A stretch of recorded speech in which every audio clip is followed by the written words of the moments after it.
म्हातारपणात मुलं जर सांभाळत नसतील, मान सन्मान देत नसतील, तर त्यांना अशा प्रकारे खडसावून सांगा की 100% मुलगा आणि सून बदलल्याशिवाय राहणार नाही आणि मग तुमचं म्हातारपण आनंदात जाईल.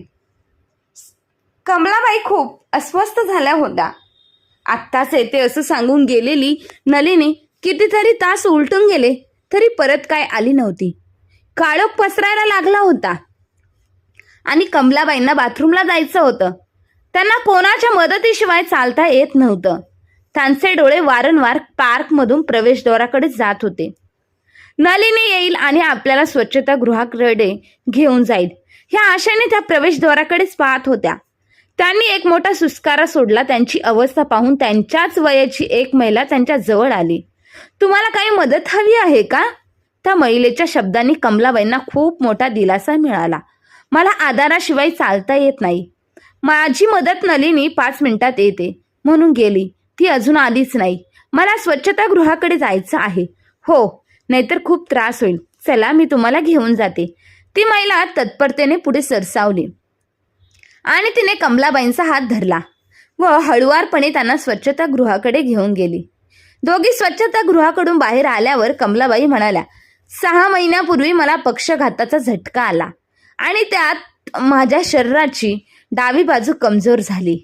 त्यातून मी आता सावरत आले आहे.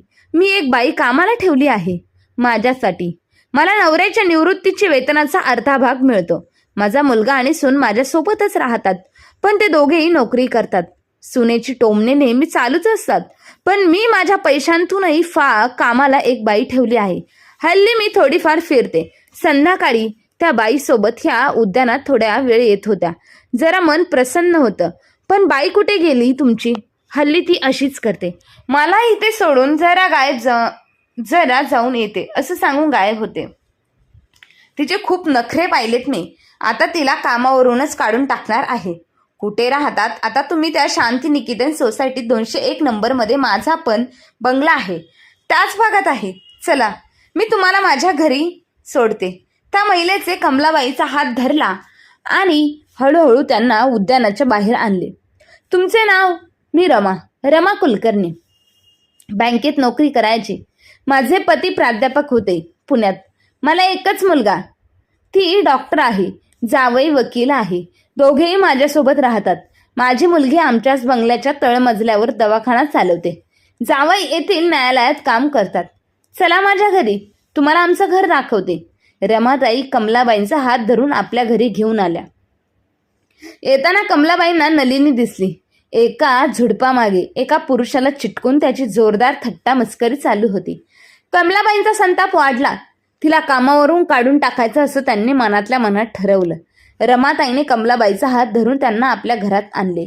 बंगल्यात आता जाताना उजव्या बाजूला त्यांच्या मुलीचा डॉक्टर सायलीचा दवाखाना दिसत होता.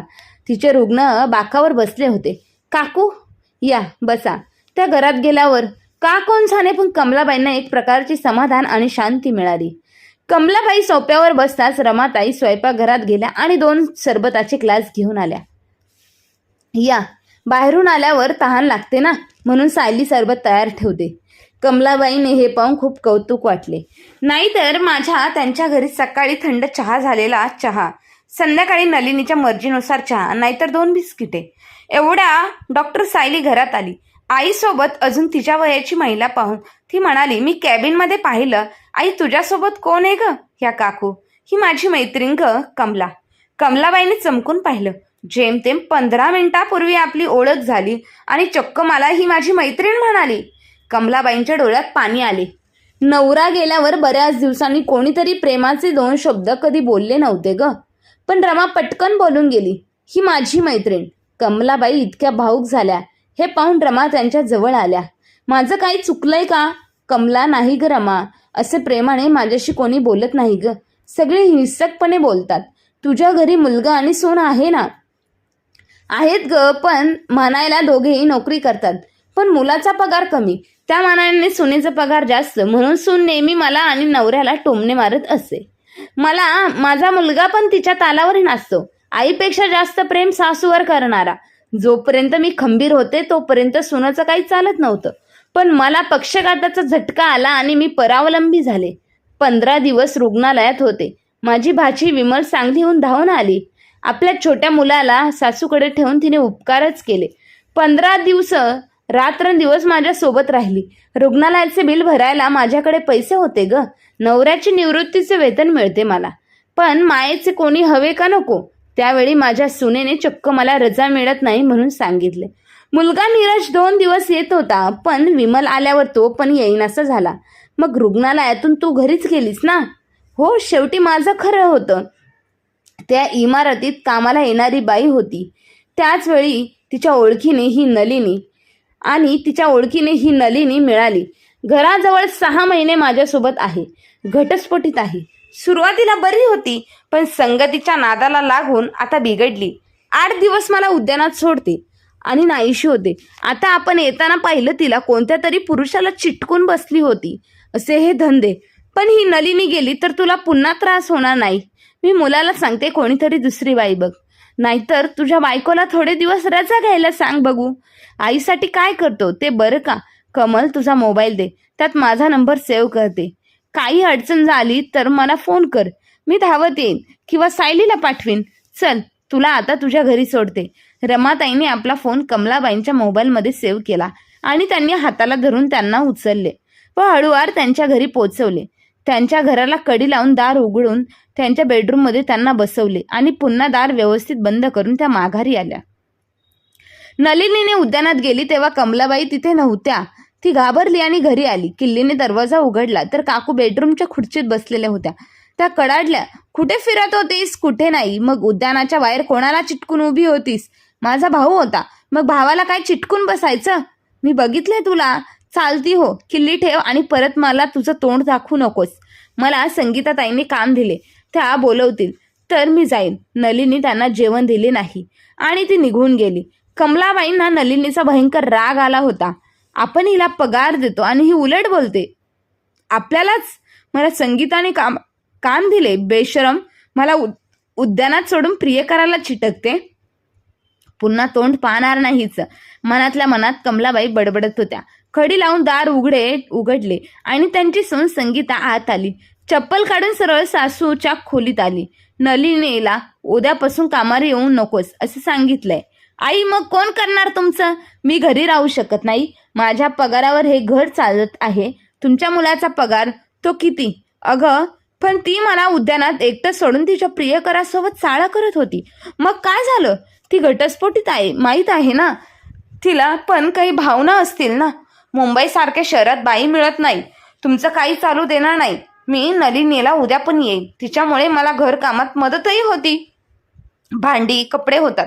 तू थोडे दिवस रजा घे.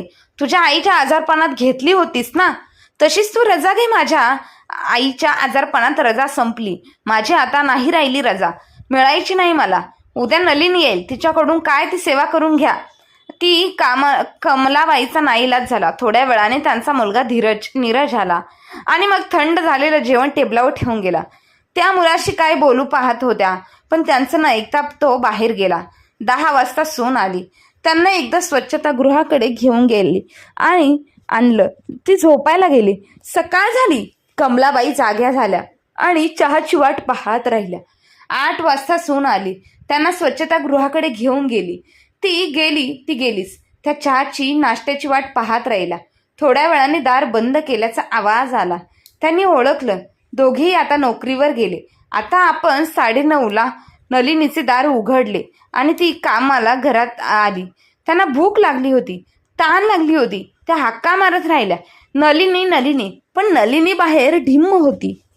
मोबाईलवर गाणे ऐकत होती. 12 वाजले. आज कमलाबाईची आंघोळ राहिली. तहान लागली पण पाणी मिळत नव्हतं. भूक लागली पण त्यांना स्वच्छ भूक लागली होती, पण जेवण मिळत नव्हतं. त्यांना स्वच्छतागृहाला जायचं होतं. लागली होती. त्या हाक मारत राहिल्या, नलिनी. अगं, मला स्वच्छतागृहाकडे ने ना गं. नाहीतर 1 वाजल्यानंतर 1 वाजता आता कमलाबाईंना सहन होईना. अचानक त्यांना काल रमाने त्यांच्या मोबाईलमध्ये साठवलेला नंबर आठवला. त्यांनी कॉल लावला पलीकडून. रमा, काय झालं गं? कमला, रमा, तुझ्या मुलीला इथे ताबडतोब पाठव. मला स्वच्छतागृहाला जायचं आहे.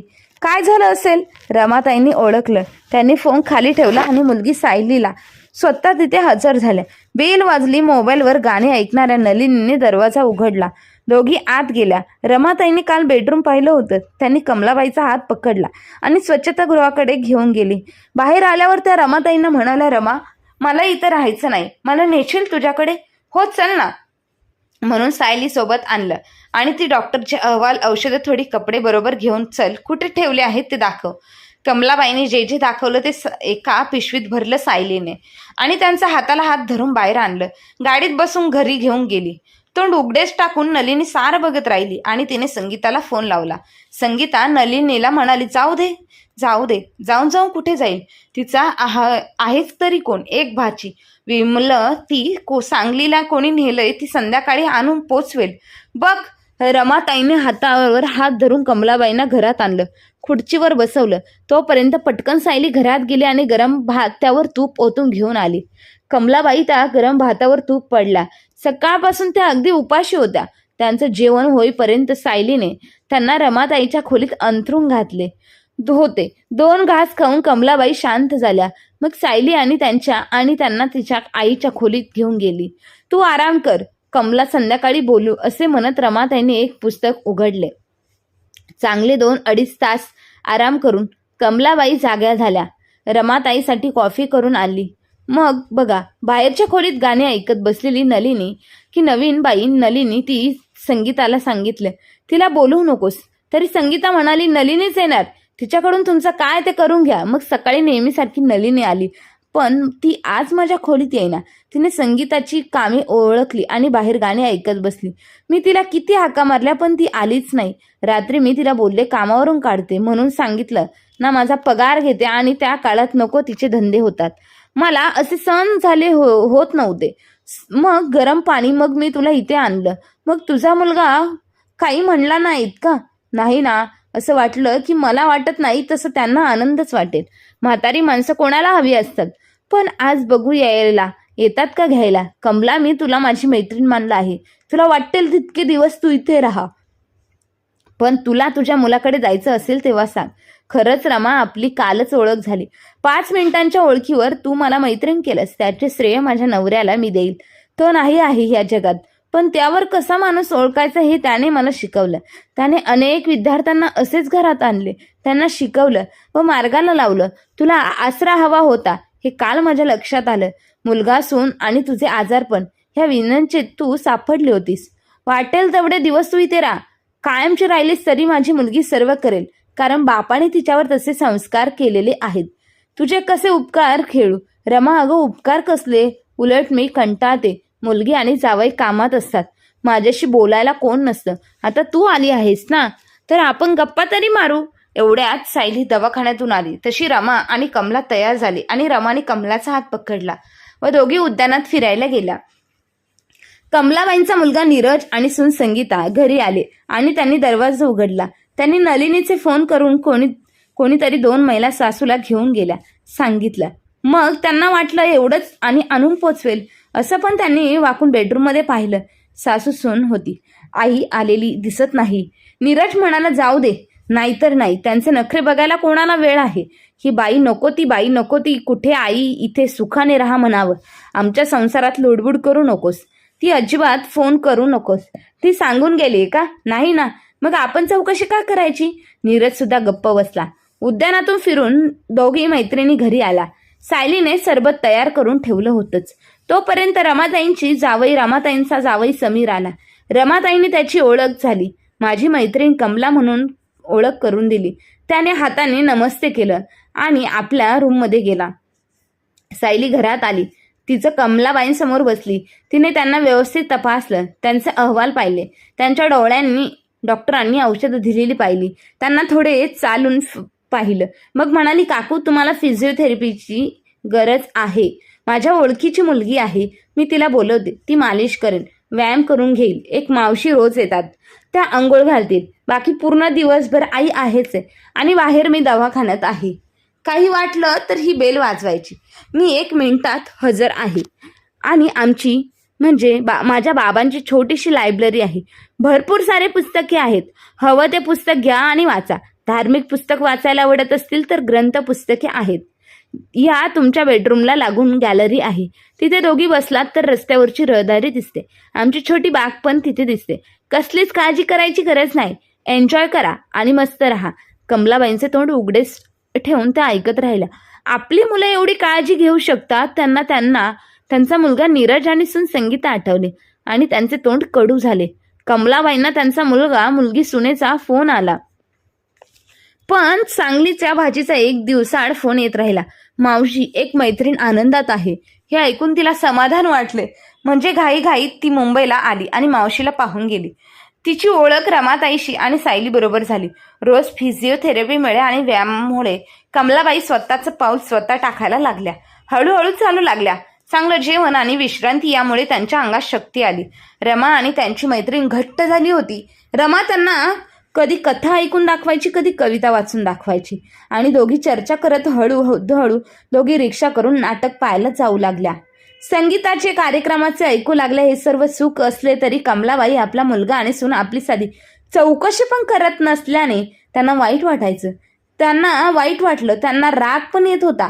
खरं तर त्यांना मुलगा आणि सून राहत असलेली जागा त्यांच्या नावावर होती आणि ते दोघे त्यात राहत होते. त्यांना चांगली अद्दल घडवायची हवी होती. त्यांना वाईट वाटत होतं. पण एक दिवस तर रमाताईचा जावई आणि सायलीच्या पतीसमोर आल्या. समीर, जर कोणी माझ्या जागेत राहत असेल, मला भाडं न देता राहत असेल तर मी काय करू शकते रे? त्याला नोटीस यायची, घर खाली कर म्हणून. आणि तरी तो खाली करत नसेल तर न्यायालयात जायचं. तुम्ही ज्येष्ठ नागरिकांसाठी वेगळे नियम आहेत. तुमचा निर्णय शीघ्र गतीने चालू लागणार. मग नोटीस द्यायची. काढायचं आहे माझ्या जागेत. माझ्या परवानगीशिवाय एक माणूस राहत आहे. कोण ग? कोणाला नोटीस काढणार आहेस तू? तिथे बसलेल्या रमाने विचारलं. माझ्या मुलाला नोटीस देणार मी. काय मुलाला नोटीस? होय, माझा मुलगा असला तर काय झालं? जो मुलगा आईच्या म्हातारपणी तिची साधी चौकशी करत नाही, त्याने आई वडिलांच्या मालमत्तेवर हक्क तरी का सांगावा? खरं आहे ना कमला? आता आपण वृद्ध लोकांनी सहज राहायला हवं. अशा मुलांना धडा शिकवायलाच हवा ना.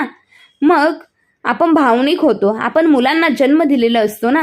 त्यांनी काही केलं तरी त्यांच्यावर आपण पांघरूनच घालतो. पण मी नाही. का घालणार पांघरून? मी माझा मुलाला सुनेला धडा शिकवणार. एवढी खंबीर कशी झालीस कमला तू? फाटीशी आहेस म्हणून. रमा तुझ्यासारखी लाख मोलाची मैत्रीण मिळाली आहे ना. तिने माझ्यात आत्मविश्वास भरला आहे. श्रेया त्या मैत्रिणीला आणि त्या मैत्रिणीला कमलाबाईंनी आपल्या मुलाला नोटीस पाठवली. 1 महिन्यात जागा खाली करावी म्हणून नोटीस मिळताच मुलाचा फोन आला. कमलाबाईंनी माझी जागा खाली करा. ती माझ्या बाहेरून मला मिळालेली आहे, तुझ्या बाबांकडून नाही, असे त्या ठणकावून म्हणाल्या. मग मुलगा आणि सून भेटायला आले. दोघे रडू लागले. आमची दुसरी जागा घेऊ शकत नाही. अगं आई, आमची परिस्थिती नाही. म्हणून कमलाबाई स्थिर होत्या. त्यांनी मुलाला आणि सुनेला ठणकावले. जर तुम्हाला आजारी आईची देखभाल करता येत नसेल, काळजी करता येत नसेल तर तिच्या मालमत्तेवर हक्क का सांगताय? तुम्ही जागा खाली करा, नाही तर ज्येष्ठांच्या न्यायालयात जाऊन मी तुम्हाला घराबाहेर काढेल. 4 दिवसात नीरजने जागा खाली केली. जागेची किल्ली कमलाबाईंच्या हातात आणली. कमला, काय करन या जागेचं आता तू? काही करेन, मी राहीन काही काळ ज्येष्ठ नागरिकांना, माझ्यासारख्या लोकांना देईल, किंवा चांगली माझी सांगलीची भाची आहे विमला, तिला देईल. तिचा मुलगा 2 वर्षात 10वी पास होईल. त्याला वैद्यकीय शिक्षणाला यायचंच आहे. तो शिकेल इथे राहून. खरंच कमला, मला उद्यानात स्वच्छतागृहाला जाण्याची नलिनीची वाट पाहत हवलदलीत झालेली कमला आठवते. आणि आज स्वतःच्या मुलाला घराबाहेर काढणारी खंबीर कमला माझ्यासमोर बसली आहे. हे तुझ्यामुळेच ग रमा. ज्याच्यासारखी लाख मोलाची मैत्रीण मिळाली ना, तिने माझ्यात आत्मविश्वास भरलाय. तर त्या मैत्रिणीला सारं श्रेय जातं आणि मैत्रीला तर मग मैत्रिणीनं. कमलाबाईंनी घेतलेला खंबीर निर्णय तुम्हाला कसा वाटला? कमेंट बॉक्समध्ये नक्की कळवा. आणि खरंच असा खंबीर निर्णय घेण्याची गरज आहे का? आजकालच्या युगात गरज आहे का? हे कमेंट करून नक्की कळवा. आणि अशाच नवनवीन कथा ऐकण्यासाठी आपल्या चॅनलला लाईक, शेअर, सबस्क्राईब नक्की करा. भेटूया पुढच्या कथेमध्ये. तोपर्यंत धन्यवाद.